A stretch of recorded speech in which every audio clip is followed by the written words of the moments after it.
بسم اللہ الرحمن الرحیم۔ محترم ناظرین السلام علیکم۔ میری آج کی ویڈیو کا موضوع ہے نمرود بادشاہ کی ہلاکت کیسے ہوئی۔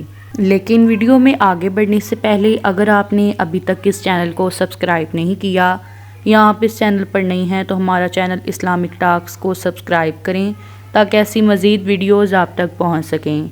ناظرین، نمرود بادشاہ ایک ظالم، جابر اور متکبر بادشاہ تھا جس نے اللہ تعالیٰ کا بندہ بننے کی بجائے اپنے آپ کو رب کہلوانا شروع کر دیا۔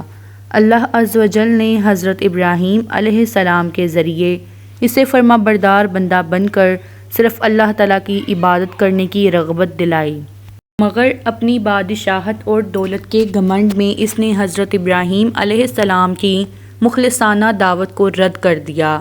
حضرت زید بن اسلم رحمۃ اللہ علیہ فرماتے ہیں، جب نمرود بادشاہ کی نافرمانیاں حد سے بڑھ گئیں تو اللہ تعالیٰ نے اس کے پاس اپنا ایک فرشتہ بھیجا جس نے اسے اللہ پر ایمان لانے کو کہا، لیکن اس نے انکار کر دیا۔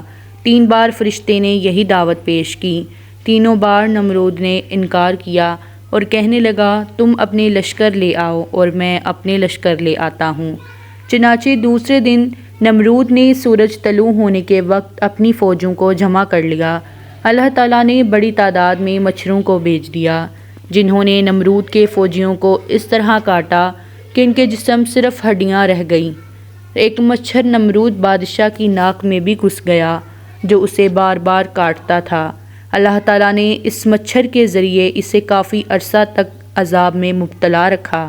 جب اس کے سر پر کچھ مارا جاتا تو بادشاہ کو کچھ سکون ملتا، جب مارنا چھوڑ دیا جاتا تو مچھر پھر کاٹنے لگتا۔